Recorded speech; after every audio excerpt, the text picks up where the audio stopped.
Thank you for tuning in. I'm your host, San Raza. Before I begin this interview, I would like to update you on the progress of our recently launched crowdfunding campaign that aims to raise 55,000 euros by January 10th so that we can continue our independent and non-profit journalism in 2025.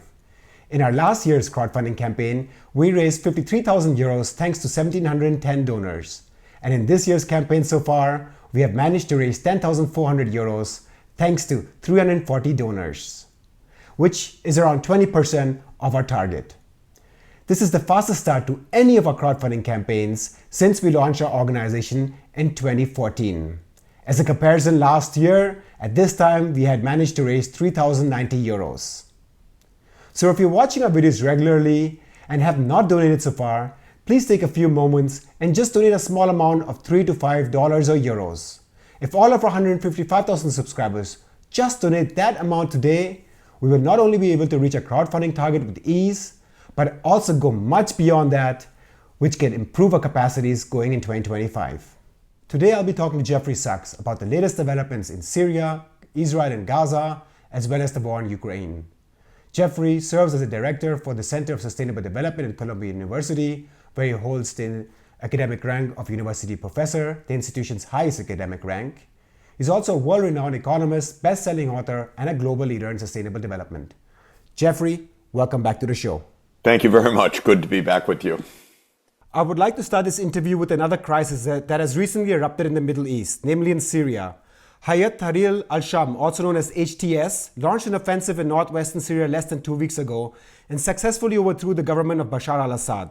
Despite being backed by Iran and Russia, Assad was unable to repel the offensive by HTS, which in turn was backed by Turkey. As we speak, Israeli forces are conducting airstrikes throughout Syria, destroying major airports and other strategic military infrastructure, including in Damascus. Furthermore, Al Jazeera is reporting that the Israeli army has taken over territory in southern Syria to create what they call a security buffer zone. Qatar, Iraq, Turkey and Saudi Arabia have just come out and condemned Israel's dangerous land grab in the Syrian Golan Heights.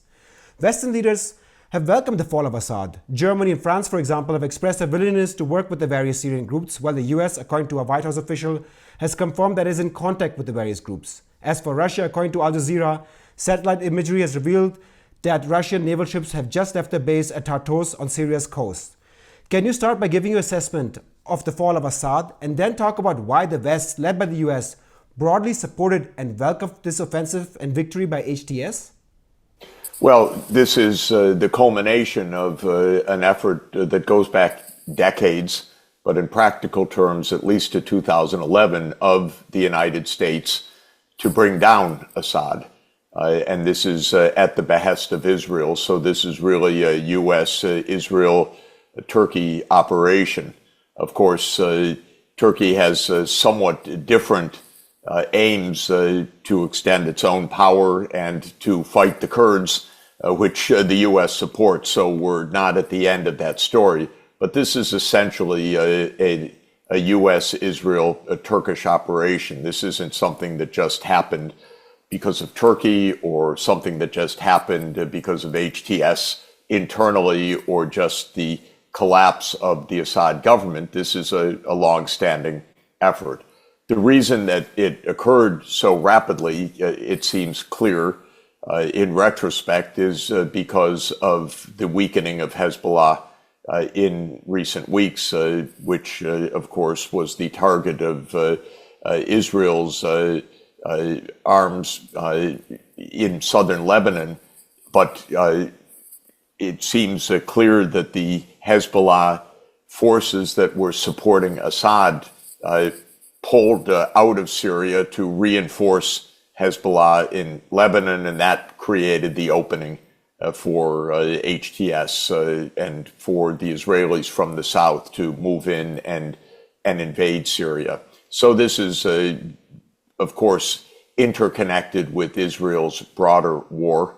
And Israel's expansion into Syria is also consistent with Israel's broader war, which is to recreate the Middle East under Israel's regional power and ultimately to defeat Iran, which has been Netanyahu's strategic aim for decades, and this is a part of that longer-term effort. So the U.S. talking to the other side and so forth, this is not something that's just happened or the U.S. is catching up with events. This is a coordinated U.S., Israel, Turkish operation. And it's a major event, but it almost surely opens the way to a wider war and to more instability and to the carving up of Syria rather than to some new, stable, peaceful, democratic government. Dream on. Let me dig deeper on that. Depending on which media outlet or government spokesperson one listens to, some describe HTS as an opposition force or simply as a Syrian group, while others use the terms such as rebels or jihadists. In Western media, we are currently seeing round-the-clock images and videos of people on the streets celebrating the fall of Assad and creating a narrative of a people-led grassroots revolution that just successfully overthrew an authoritarian regime. What is largely missing, however, is the background of HTS's leader Abu Muhammad al-Jolani, who is one of the founding leaders of Al-Qaeda in Syria, al-Nusra, and a former deputy to ISIS leader Abu Bakr al-Baghdadi. According to Amnesty International, HTS was responsible for the systematic killing of entire families in Alawite areas of Latakia. Al-Jolani recently gave an exclusive interview to CNN in which he presented himself as a modern man and stated that he has transformed himself since the early days when he was in his 20s. Although HTS is still on the terror list of the US, the UK, Turkey, as well as the UN, they're now being welcomed approach, as I mentioned earlier. Is this a similar policy that the US played, for example, in Afghanistan? And do you think this could possibly backfire not only against Israel, but also against the United States, given that these people have come to power? What we see on the social media may have absolutely no reality to it on the street. So nothing that we're just seeing clicking on CNN, God forbid, or some other mainstream media shows us anything. We can remember the celebrations of the fall of Saddam Hussein, the celebrations of the fall of Gaddafi, and so forth. It's not hard to stage 50 people celebrating, waving flags, and maybe they are waving flags. But I would be very surprised if we don't see a lot of bloodshed and a lot of war in Syria in the days ahead. Now, the fact that al-Jolani is part of Al-Qaeda means that he's been on the CIA payroll, that's all. This is the CIA operation. The whole attempt to bring down Assad from 2011 was Al-Qaeda. And of course, there are occasionally breakaway groups like ISIS, which may not be on CIA payroll, or actually may be on CIA payroll. We never quite know. It's not like the books are open and that there's a shred of honesty to any of it. But the CIA MO of using radical jihadists dates back at least to 1979. It may have been an innovation in Afghanistan with the Mujahideen. Maybe it was even before that. You know, the Soviet Union on its southern rim is Muslim to a large extent.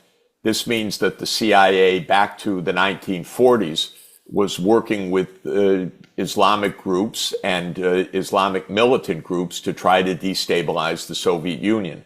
Remember that the core of the CIA, going back now to its founding in 1947, is to try to destroy Russia or the Soviet Union. And that basic goal has not changed. The end of the Cold War didn't really change very much. It went from a fight against the Soviet Union to an attempt to dismantle, or as they say in Washington, decolonize Russia itself. That's why we have war in Ukraine. That's why the war in Ukraine is not disconnected from the Middle East. This has been the CIA MO for decades. And whenever you see jihadists, think CIA. You know, this is what's going on, and that's not some crazy talk. This is contracts. We know it. This is Osama bin Laden. It gets embarrassing once in a while for these people. They don't like when the American contractors turn around and blow up Americans, but that's part of the operations, actually, it turns out. So, yes, al-Jilani no doubt has been part of this U.S., Israel, Turkish gambit going way back. Al-Nusra, we know, was part of Turkey's operation. We know that Operation Timber Sycamore, that was an Obama-era finding to overthrow Assad, directly involved jihadists. So there's nothing new under the sun in this. So how do you think this will look out geopolitically? Russia has lost its naval base there. Turkey has posed a threat now with this group against the Kurds. Iran has been further weakened. Do you think Western hegemony, led by the United States, has made significant gains here, and that would in some ways stabilize the region? Or do you think we are heading for an all-out war? I think most likely we're seeing an expanding war. I don't think the long-term trends are towards Western hegemony. Russia will win in Ukraine, or we'll get an escalation to nuclear war, depending on how crazy the Americans are. And the war in the Middle East shows no sign of tamping down.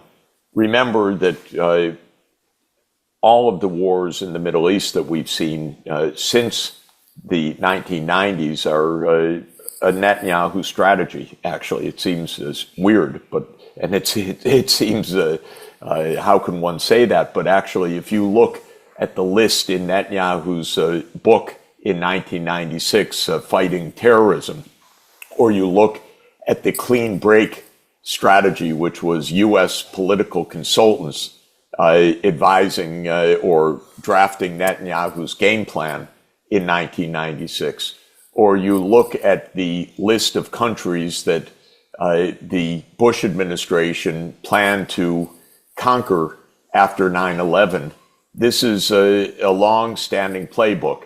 There's a famous episode of General Wesley Clark, the former NATO commander, being shown a piece of paper just after 9/11 in 2001, when Clark was at the Pentagon, and the paper said, we're going to invade 7 countries in 5 years. And the list was Lebanon, Iraq, Syria, Iran, Somalia, Libya, and Sudan. Well, lo and behold, every one of those countries has been the object of a U.S. war or a U.S. proxy war since then, with one exception, partial exception, and that's Iran, which is the big prize that Israel wants, to pull the U.S. into a war with Iran, which could be easily become a world war. Now, what has happened with these 6 wars? What's the state of Libya? Ongoing civil war. What's the state of Sudan? Ongoing war and starvation. What's the state of South Sudan, which is broken apart by the CIA from Sudan? Ongoing war. What is the state of Lebanon? War. What is the state of Syria? War. What is the state of Iraq? U.S. occupation and instability. In other words, has Netanyahu's plan solved anything? Did it create Western hegemony, or did it create a bloodbath in the region? I'd go with the bloodbath interpretation. I think Israel has rather maniacally destabilized the Middle East. The U.S. pathetically has carried out Israeli foreign policy. So much of this is known and not talked about, but it's really an unpleasant reality. Netanyahu laid it out. We're going to keep control over Palestine. That's going to lead to resistance such as Hamas and Hezbollah. And we're going to take out all the governments that support the resistance movement. It was spelled out very clearly in 1996 onward, and that's what the U.S. is doing. Somehow it's not even military for rent, by the way. We fund it. It's Israel says go to war here, and we go to war there. It isn't solving a single problem, but it is killing a hell of a lot of people. And I don't believe anything is going to be solved in Syria. Could be mistaken, but it would be the first time. Again, on social media, which may or may not be true, could be fake news, could be old reruns. We're now seeing postings of people being killed in cold blood. All this morning, U.S. time, we're seeing sites of people being shot in cold blood, ostensibly these hours, ostensibly in Syria. I can't verify it because nothing is verifiable very easily for me on the web. But it rings true that we're entering a period of instability. And of course, with Israel invading and saying it's not invading, and the United States saying, well, they're terrorists, but they're not terrorists. It's just an ongoing idiocy where you can't find one honest word from the U.S. government. I would like to draw our attention to the latest developments taking place in Ukraine. Last Saturday, President-elect Donald Trump called for an immediate ceasefire in Ukraine, a day after meeting with Ukrainian President Zelenskyy and French President Macron in Paris. He made the following remarks on social media, and let me cite him here. Quote, "There should be an immediate ceasefire, negotiation should begin. Too many lives are being needlessly wasted, too many families destroyed." Unquote. This came a day after the United States approved a $1 billion military aid package for Ukraine that includes long-term supply of weapons. What do you make of Trump's calls for a ceasefire negotiation? Is it even realistic now, given how much political capital, credibility, and even lives Zelenskyy and NATO invested into this conflict? Well, if Trump were actually to follow through on the point that this Ukraine war needs to end, it can end. The way that it can end is relatively straightforward. I'd say completely straightforward, which is that Trump needs to declare NATO is not expanding to Ukraine. And on that basis, the U.S. is committed. And that doesn't mean just now or the next 5 years or the next 10 years. That's permanent. And on that basis, the fighting can stop because Russia's security interests are going to be recognized. And then the rest of the issues on territory, on demilitarization zones, on mutual security, on missile placements and other concerns can be addressed. But the core of this is the U.S. attempt to grab Ukraine as under the U.S. military alliance. This is a plan that goes back to 1994 in the Clinton White House and was spelled out by Zbigniew Brzezinski in 1997 in his book, The Grand Chessboard. I often point out American foreign policy has not changed year to year by presidents. It's deep-seated. All these wars in the Middle East go back to the 1990s. The attempt to expand NATO goes back 30 years this year. So this is what we're playing out. If Trump is aware and acts on that awareness to recognize that the key to ending the war is to end the reason for the war, and that is this completely misguided U.S. hegemonic aspiration for NATO to be everywhere in the world. I say, like the board game Risk, you're trying to put your piece everywhere. This is how I characterize U.S. foreign policy. If Trump recognizes that that doesn't serve American interests, the war can end basically immediately. If instead he says, well, we need a ceasefire and NATO's not Russia's business, or part of Ukraine will join NATO, and some of his advisors peddle such plans, the war won't stop. In other words, the war will stop if the reason for the war ends. It won't stop unless the reason for the war ends. Russia's winning on the battlefield. And so the question is whether the West will, I shouldn't say the West, whether the U.S. will escalate or whether it will remove the cause of the war. But there won't be just a ceasefire. It's not in Russia's interest. Let us now look at Israel's assault in Gaza, where the death toll has exceeded 44,600. In November, Human Rights Watch published a report holding Israel responsible for war crimes and crimes against humanity. And this month, Amnesty International also released a report which documents how Israel is violating the Genocide Convention with specific intent to destroy Palestinians in Gaza. And let me quote their General Secretary, Agnes Kalamard here. Quote, "Month after month, Israel has treated Palestinians in Gaza as a subhuman group, unworthy of human rights and dignity, demonstrating its intent to physically destroy them." Unquote. End of November, the ICC International Criminal Court issued arrest warrants for Israeli Prime Minister Benjamin Netanyahu, former Defense Minister Yoav Gallant, as well as Hamas's military commander Mohammad Deif. Regarding the arrest warrants for Netanyahu and Gallant, the ICC stated that they were responsible for a crime of using war crime of starvation as a method of warfare and are guilty of crimes against humanity through murder, persecution, and other human acts. The US fundamentally rejected these warrants, accusing the ICC of drawing a false equivalence between Israel and Hamas, as well as employing a flawed process to come to this conclusion.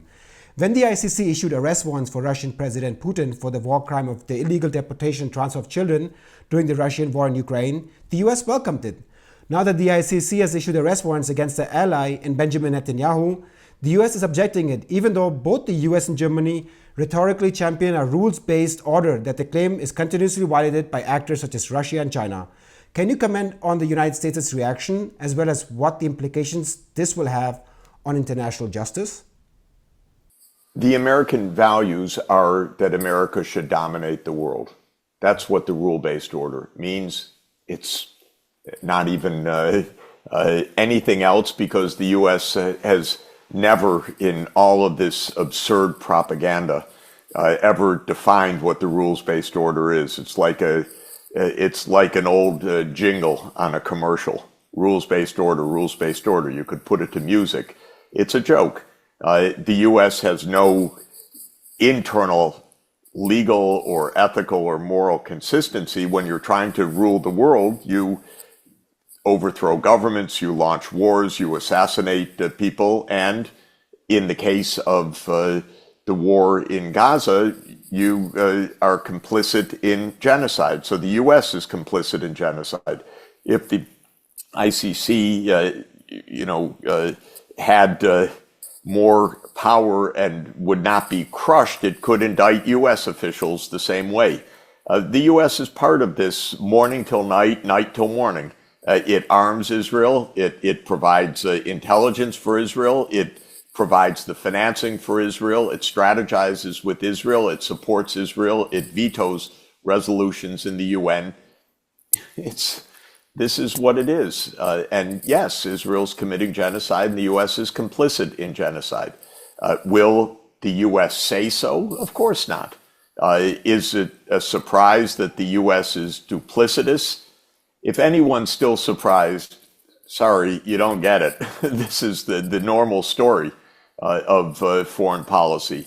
And there are people who defend it. It's an anarchic world, and you do what you can, and it's a struggle for survival, and you want to come out on top. I don't believe that that is the route to safety or security. I believe it's the route to global annihilation, because it will end up in nuclear Armageddon if we continue on this path. So I'm not a fan at all of what the U.S. is doing, but I'm not surprised by it either. I mean, what has the U.S. done for 1 minute to show one iota of concern for the ruthless slaughter of tens of thousands of people? And by the way, the number 44,000 is the count of the bodies that have been pulled from the rubble, not the estimated 10 to 15,000 whose bodies have never been recovered, nor probably another 100,000 or more of people who have died from exposure, from starvation, from lack of medical care, from lack of anesthetics for children and surgery. I mean, the scale of brutality and the scale of the loss is horrific, but it's not an accident. The government of Israel is quite straightforward, though usually in Hebrew to its own supporters, that it wants the Palestinians out of there, that it wants to make Gaza completely unlivable. It's not a secret. They don't say it in English in public when they think that someone might care what they're saying, but boy, do they say it in the rallies? Do they say it on the TikTok postings? Do they say it as these extremists celebrate the deaths of the Palestinians? And that's how the ICJ case is built. They've left a complete record of genocidal intentions, not to mention the actual genocidal outcomes. But under the convention, intentions matter, and the intentions are very clear. To my last question, I want to specifically ask you this, as you have appeared both in the mainstream media and alternative media to comment on the most breaking political issues of our times. In your view, why is it essential today for people to support media outlets such as ours that do not take any money from corporations and government and believe in the principle of independence? Please do so. And happy to give a shout out for you and for others trying to make real information available.